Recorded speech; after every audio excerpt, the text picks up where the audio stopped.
بڑے جانور میں سے 7 حصے کہاں سے ثابت ہیں؟ ایک بندے نے مسئلہ ان کو بتایا، وہ کہنے لگا میں نے پوری بخاری پڑھ لی، کہیں بھی بڑے جانور میں 7 حصے کا ذکر ہی نہیں ہے۔ سعودیہ میں بھی میں دیکھتا ہوں کہ بھائی وہاں ایک بندے کی طرف سے ایک جانور قربان ہوتا ہے، تو میں نے تو پوری بخاری پڑھ لی، تو اس میں تو کہیں نہیں ہے۔ تو میں نے ان سے بولا میرے سے ملوائیے گا، میں ان سے صرف یہ پوچھوں گا بخاری میں کتنی حدیث ہیں؟ پتہ ہے آپ کو کتنی حدیث ہیں بخاری شریف میں؟ اچھا، امام بخاری کو کتنی حدیثیں یاد تھیں؟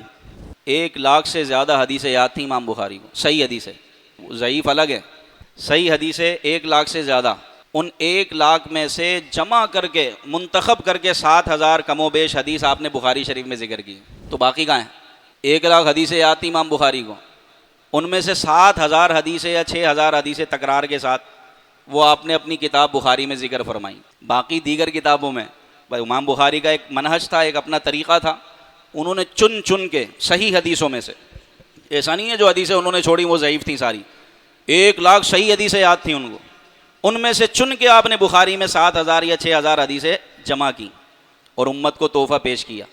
پھر اس کے بعد امام مسلم آئے، تو امام مسلم نے پھر وہ حدیثیں اپنی کتاب میں ذکر فرمائی جو امام بخاری نے چھوڑی۔ تو اگر بخاری ہی شریف سب کچھ ہوتی تو پھر صحیح مسلم کیوں لکھی جاتی بھائی؟ اگر صحیح مسلم ہی سب کچھ ہوتی تو پھر ترمذی کیوں لکھی جاتی؟ اگر ترمذی ہی سب کچھ ہوتی تو ابو داؤد کی لکھی جاتی؟ حدیث کی 6 کتابیں مشہور ہیں، تو حدیث جس کتاب میں بھی ہو اگر وہ سندن صحیح ہے تو اس حدیث کو صحیح سمجھا جائے گا۔ مسلم شریف کی یہ حدیث پاک ہے، حضرت جابر رضی اللہ تعالیٰ عنہ کہتے ہیں کہ ہم نے حضور علیہ السلام کے ساتھ قربانی کی، ایک اونٹ 7 افراد کی طرف سے اور ایک گائے 7 افراد کی طرف سے، یہ صحیح مسلم کی حدیث ہے۔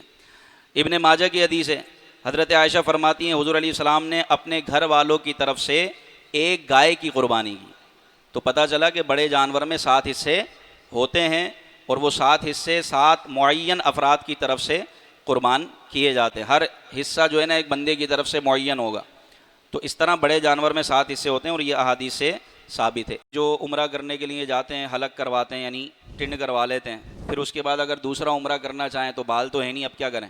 ٹنڈ تو ہو گئی، اب بال کیسے کٹوائیں؟ تو اب ان کے لیے اس طرح پھیرنا واجب ہے، بس اس طرح پھیریں گے وہ، یہ اس طرح ان پر کیا ہے، اب بال ایک مرتبہ عمرہ کر کے آپ نے کٹوا لیے، اب بالکل آپ کی سڑک بالکل سیدھی ہو گئی، ٹنڈ نکل آئی، اب بال تو ہے نہیں تو پھر حلق کیسے کروائیں؟ تو اب اس پر واجب ہے کہ صرف وہ اس طرح پھیرے پورے سر پر، یہ واجب ہے۔